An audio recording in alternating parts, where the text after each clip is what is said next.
All right, folks, it is April of 2025, and the DoD has released a memo defining the parameters in NIST SP 800-171 Revision 3.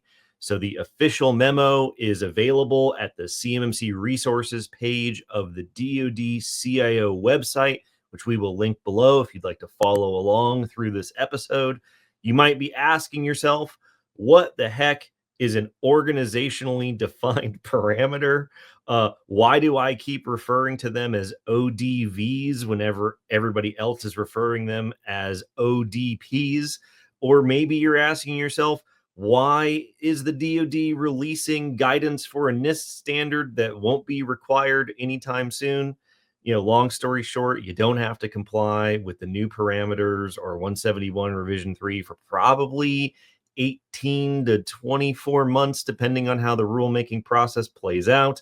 However, you can future-proof your current implementations of NIST SP 800-171 by adopting these parameters now, and that's what we're going to talk about today.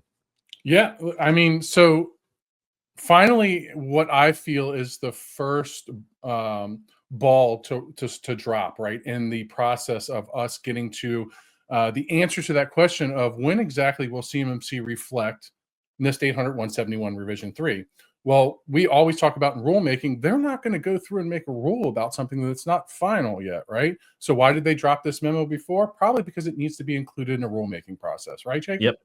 Yeah, that's going to be the sort of big picture rulemaking takeaway, which so a lot of people online are sort of getting lost in the details of the ODPs. But yeah, we'll talk about it at the end.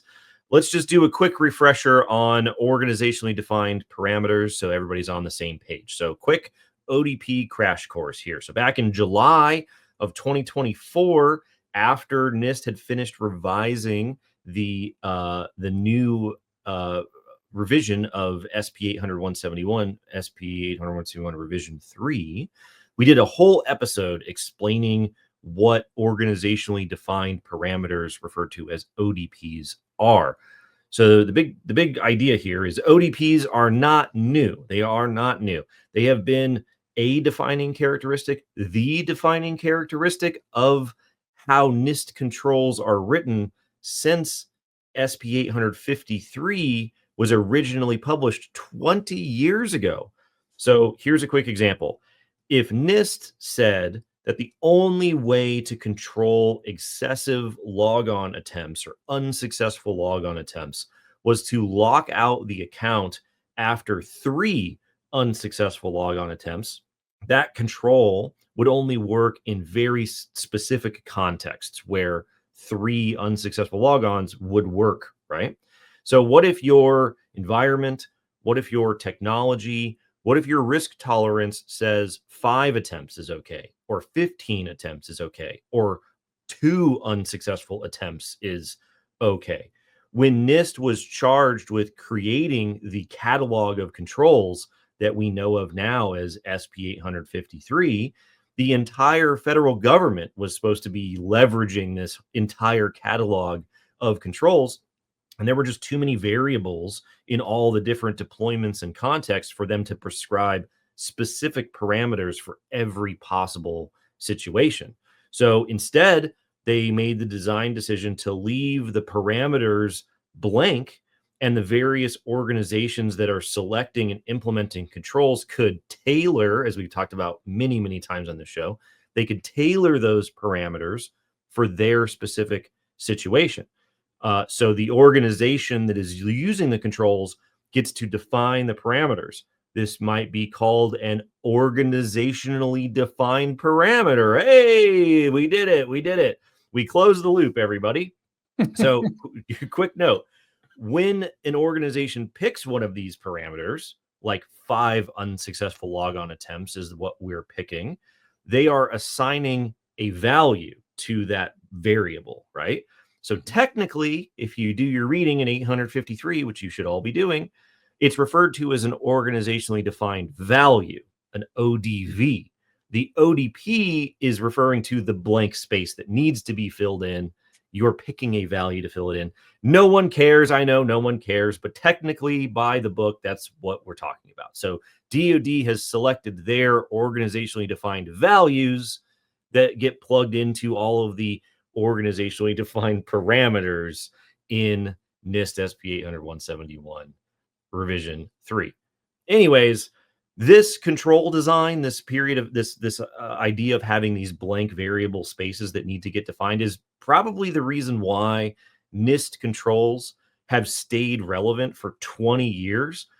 Instead of standardizing those prescriptive parameters and then constantly being on the treadmill of having to revise the entire catalog, which there's 1,000 controls with thousands of parameters in the catalog nowadays, they standardized the scaffolding, the shell of the controls with the variables that need to be defined, and they standardized the process for selecting, tailoring, implementing, verifying the controls, which we would refer to as the risk management framework or the RMF. And so you can just sort of have these evergreen shells of controls that stay relevant for a very, very long time, because as things change, you have the flexibility to define the parameters. So the controls are not prescriptive at all. When you read through 853, part of the reason why they're hard to read is they're full of blanks. They're full of blank spaces. They don't tell you they don't tell you to do anything, which we talked about in the episode, which we'll link down below. So that's the crash course in ODPs. When we had this conversation with Dr. Ron Ross with regards to the changes into this and everything that was happening and going to or 800-171 and how it was transitioning to the 853 model, one of the questions in which we asked was, how come NIST doesn't come out and define those things? And you kind of laid it out there. But I think the clearest thing is that NIST doesn't assume your risk, right? The organization is supposed to adopt this. We're not going to figure out what your risk is supposed to be, what your tolerance is, and where you're going to set that value. And for it to be universally adopted, this is the best way. A NIST control realistically is the Michael Jordan of security controls, right? Because the game transitions throughout every one of the generations, right? Jordan, I don't care what you say, and you guys can hate me in the comments all you want. Jordan could come into the NBA right now and average 27, easy. Yeah. Okay. So, I mean, I buy it. Let us know in the comments what you think. Would Jordan be able to do it again? I think he probably would.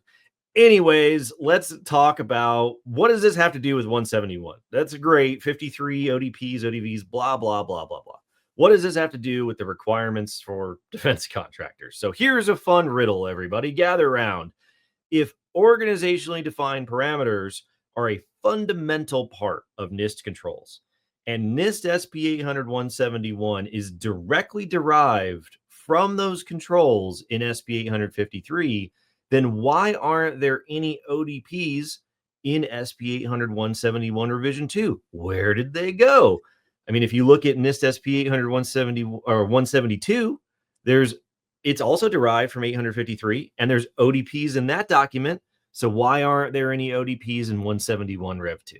I mean, we've said this before, Jacob. They were there. You just had to know where to find them, right? There are ODPs in 171 Rev 2. It's just that the formatting is not the same as 853, and so it obscures how the controls actually work. A massive mistake, in my opinion, and obviously in NIST's opinion, because they changed the formatting back to the way it's supposed to be.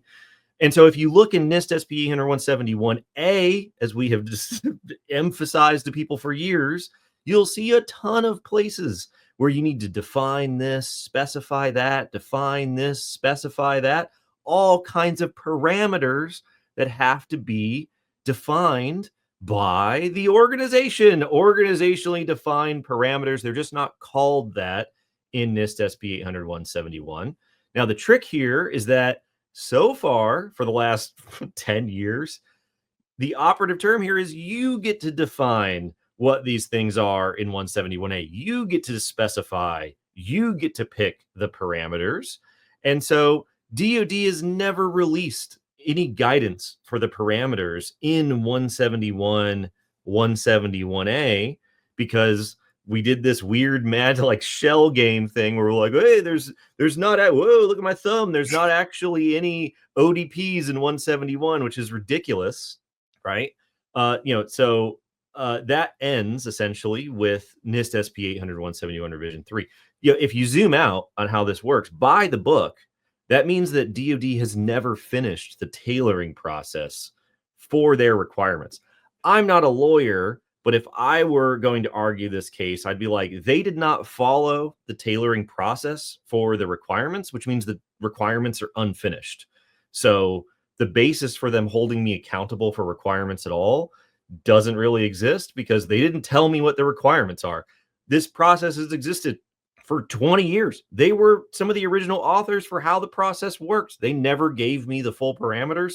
They just gave me a bunch of blank spaces. So who knows what the requirements are? Anyways, that all ends with 171 revision 3, because as you mentioned, as we learned about in our deep dives with the great and powerful Dr. Ron Ross, who I hope is enjoying retirement, even though I know you're watching the podcast, Ron, you should be out golfing.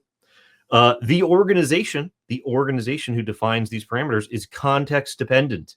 And in the context of 171 and 172, you are handling the DoD's data.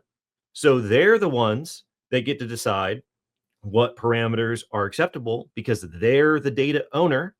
The organization is the DoD unless they defer to you. They've been deferring to you for 10 years, and they're not going to defer to you anymore. So it got me to thinking, right? One of the things that we differentiate 53 and 171 from is the use on federal and non-federal systems.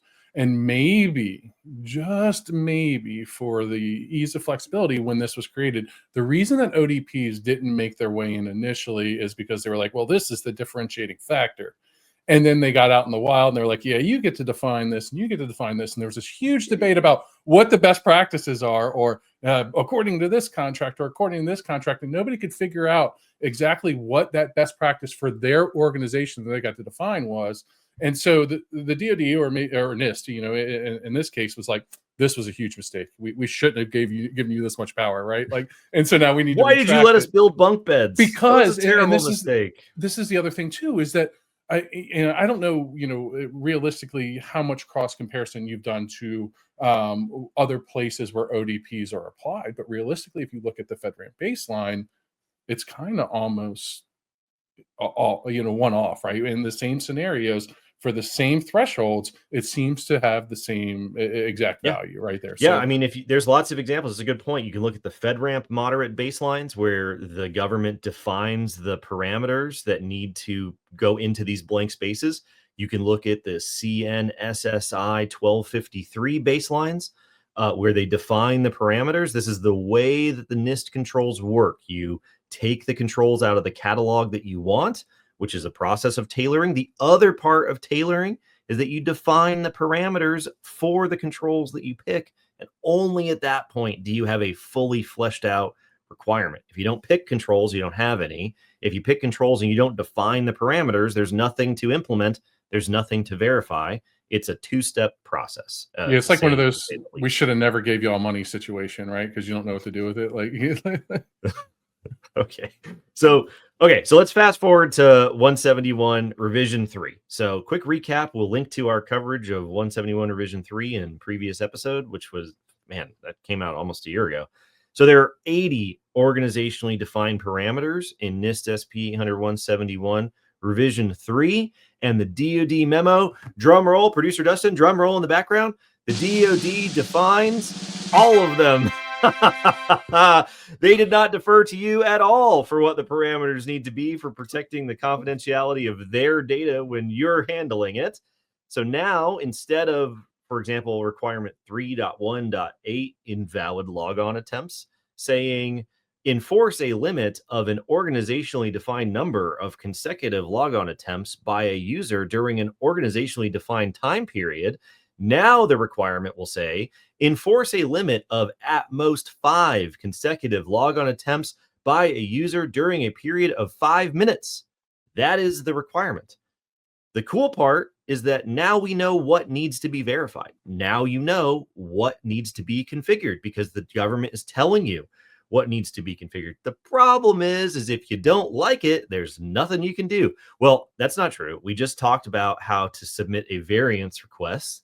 for requirements. So you could write a letter to your contracting officer and they could go ask the boss lady herself, Katie Arrington, if you could be 15 logon attempts in 10 minutes, but she's going to say no. So now the requirements are going to be much more specific and much more clear about what it is that you need to do. That doesn't necessarily make it easier, but it does make it less nebulous about what has to happen. So very quickly, without getting into every single requirement, you guys can find the link to the memo below. It's on the DoD CIO website. Here are some fun things that you'll find inside the memo. Requirement 3.5.5, identifier management. Prevent the reuse of identifiers for at least 10 years. 10 years. Prevent the reuse of identifiers in your system for 10 whole years. You know, things are a lot easier whenever they defer to you getting to pick those values, but we just couldn't leave it alone. Industry just couldn't leave it alone. I tell people this on LinkedIn all the time. Every single time that the industry asks the government for an answer about what to do, you're going to get a government answer. So one day, maybe we will learn, stop asking government for what they recommend, because you're not going to like what they say. This is a bit of a tangent, but originally system security plans weren't a requirement. They weren't even in NIST SP 800-171. But back in the day, industry went to the government and they said, we don't know how to document any of this stuff. What do you want? How should we document it? And the government said, well, when we document stuff, we use these massive system security plans. So do that. And everybody's like, no, we hate system security plans. And the government was like, then why did you ask us? And so now everybody's going, what do you want us to do with the requirements? What specifically? Tell me specifically what you want me to do. Well, here you go, everybody. They're specifically telling you not to reuse your identifiers for 10 years. Now we're stuck with it. It's kind of tricky because in a past life, one organization that I worked for, there were a constant revolving door of the same employees that would come in for spurts of time and then would come back in, right? So imagine now by the end of year one, where Joe Schmo comes in 6 or 7 times on a contract and leaves, Joe Schmo has 6 different user identifiers that you have to keep track of for the next 10 years, right? He does it 6 times a year. That's 60 just for one employee. How does that figure in? Licensing, things like that. There's a lot of tricky questions there. There's a lot of there's a lot of cool ways to approach these solutions. There's a lot of cool ways to engineer solutions for this requirement. But the point is that the DoD providing clarity on the parameters doesn't make it easier for people who don't know what they're doing, right? Like, it makes it clearer. It doesn't necessarily make it easier, right? Yeah, so this is one case where it's a careful what you wish for, like you said, because 100%. you ask for prescription on the requirements instead of using that open-ended ODP that you could have assigned, and instead of you disabling the use of it for a year, now you got to hang on to it for 10 years and come up with that, like you said, crafty engineering. Now, you know who's going to come up with a great idea for something that everybody's going to like? If we ask a committee of government bureaucrats what the parameter should be for a requirement that we got to live with inside of our business, that's going to work out really great. Always. Anyways, before you get started, let's just rip the Band-Aid off for everybody. We'll just zoom right down to the thing everybody wants to know. Requirement 3.1311, cryptography for the confidentiality of CUI. When 171 Rev 3 came out, and instead of the requirement saying use FIPS validated crypto, it said use an organizationally defined type of cryptography. Everybody went, hallelujah, we don't have to use FIPS anymore. And we said, whoa, not everyone, everyone, not us. We didn't say that. We said pump the brakes, everybody, because somebody's going to be defining these parameters. It's probably not going to be you. And here we are. And now it says officially on DoD letterhead, implement the following types of cryptography to protect the confidentiality of CUI. FIPS validated crypto. There you go. So what's the victory there? It doesn't specify which version of FIPS, right? But when you look into it deeper, it doesn't have to specify, because for the solutions that you need, it's probably going to be FIPS 140. Yeah, I mean, it'll be I think what that did was They didn't think about one, older or lesser. I think they were thinking about 140-3 and things like that being able to be adapted instead of specifying 140-2 and people have to go backwards. Like we said, and don't you put that evil on me, Jacob Horn, about everybody said FIPS was going away, because we did not say that. What we said was, wouldn't it be funny if they for just a speckle of hope, you know what I'm saying? Just a speckle of hope. They threw it out there and left you guessing for a little while. NIST threw it out there that it might go away. But wouldn't it be funny if the organizationally defined parameter had something to do with, deploy FIPS validated encryption? I mean, I'm no specialist, but we call it. I have it on good authority. And this is a theme that people don't really acknowledge. But over the years, if you talk to the people at DoD who've been involved in this process and moved on, so on and so forth, they have constantly tried to get the requirements loosened. They've tried to get rid of requirements. They've tried to make them more open-ended. They've tried to make them more flexible. And through this process of committees of government employees, other agency inputs, and all this stuff, they don't get away with it, right? They didn't want the entire moderate baseline in 853. They didn't want FedRAMP authorized services. They wanted equivalency. They wanted all these things, right? I have heard that they wanted to get rid of the requirement for FIPS validated crypto, and everybody else involved in this process of defining these ODPs was like, absolutely not. You got to keep it. So, that'll probably come out in the memoirs years from now about what happened during the process. But it doesn't matter now, because that's what the parameter is. You're always good with those, philosophical things of this applies to this effect or this effect. I think it's the known commodity effect, if I'm making one up right now, wherein everybody knows that name, everybody knows FIPS, so everybody can commonly agree on it. Before we move away from what is happening and the definition of the ODPs, I think one thing to specify is one thing that we also did call out is when we were trying to decide whether it be NARA or who needs to define the ODP values back in the day, right?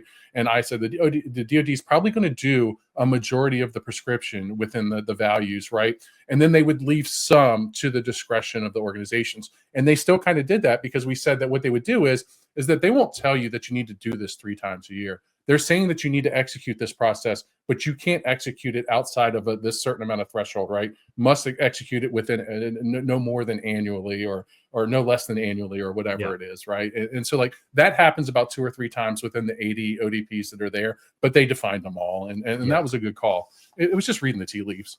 Yeah, for sure. All right, so let's talk about why are they releasing guidance for 800 or 800-171 Rev 3 parameters if 800-171 Rev 3 isn't required? Like, what's up with that? So back in May of 2024, we'll link to the episode below, DoD released a class deviation that says that contractors must implement NIST SP 800-171 Revision 2. This fixes a problem in the wording of DFARS Clause 252-204-7012, which says implement the most current version of NIST SP 800-171. Meanwhile, CMMC as a program is pinned to Revision 2. So if you got a new contract, you'd have to implement Revision 3, but then you'd have to, in order to win the contract, get assessed against an older version of Rev 2, and it won't work. So they solved this problem by issuing a class deviation, which overrides the wording in 7012 and says just do Rev 2. But NIST SP 800-171 Revision 3 exists. It is the most current version, and so CMMC needs to be updated to reflect this new baseline of requirements, and therefore DFAR 7012 and the class deviation will be updated, rescinded, or whatever the solution will be to sync up CMMC and 7012 onto Revision 3. In order for that to happen, in order for CMMC to be updated, DoD needs to publish a proposed rule going through the rulemaking process, and the proposed rule needs to specify organizationally defined values, just like the most recent CMMC 32 CFR rule did in October of 2024, where they specify the parameters for all of the requirements in NIST SP 800-172.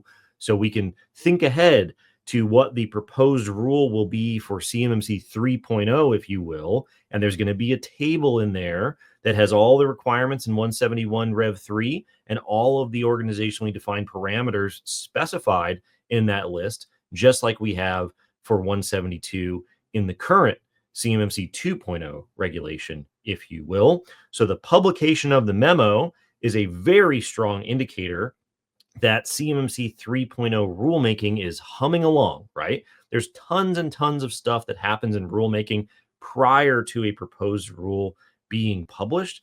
That proposed rule still probably won't be published for some time, but this is an indicator, one, that they're going through the details needed to publish the proposed rule. And personally, I think that they publish this ahead of time to kind of inoculate people to what's coming in the rule, because the first time you see the ODVs isn't going to be when the rule is published at like the end of 2025 or mid 2026 or whatever. We already know what's going to be in the rule because we already have the memos. They don't need to wait on rulemaking to publish it. They can just publish it here. So good move for them. Would you, and this is just a question, and maybe we can blame my ignorance on it, but would you imagine that when that, and we say CMMC 3.0, right? When that rule comes out, do you think that it would have the Rev 3 versions of not just 171 included in it, but 172 as well, right? Because that's recently gone through the update. So realistically, it would be the first modern CMMC standard.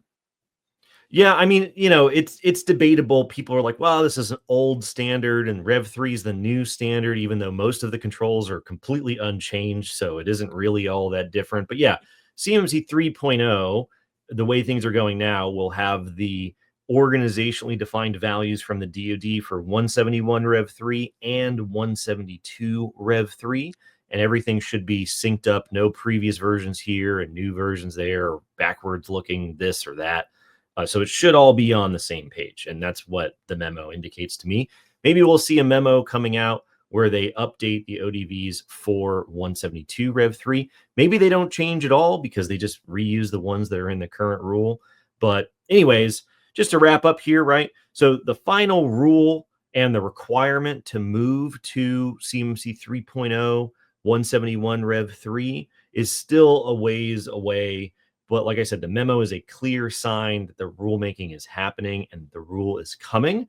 So general advice here is, since the ODPs exist in 171 Rev 2, like we talked about before, if you look in 800-171A, you can start configuring your environment to use these parameters in your 171 Rev 2 baseline, even if you aren't implementing the 171 Rev 3 baseline, right? So you still got to have a certain number of unsuccessful logon attempts to lock out the account. So you might as well use 5 in 5 minutes and get used to it now under 171 Rev 2. And boom, now you've implemented the 171 Rev 3 version of the requirement, even though you're not on Rev 3, right? Like there's very little difference under the hood between the two. So I'd recommend just trying to adopt as many of these parameters now as possible. And then the change to Rev 3 really won't be that big of a deal in the future, and you won't have to worry about it. Yeah, it'll be the first step will be aligning, obviously, the thresholds and everything with what is being prescribed now by what's to come, right? All of those questions that the organization had to answer, now you have the answers for it. The DoD gave it to you. So anybody argues with what threshold you've set, you have something to back it up. Yeah. And if you're using a managed service provider out there and they're making a huge, humongous deal about the delta between the two, rather than planning now for how to future-proof your implementations, then, maybe you should start asking questions about why they're saying things like that, because it's really not that big of a deal. There's ways to start working on it right now. Anyways, that's the ODP memo. Big progress from the DoD, big progress on rulemaking, and, the end of an era for the DoD contractors to decide what the parameters are for the protection of DoD's data. And there you go. So we'll see you next week. See you next week.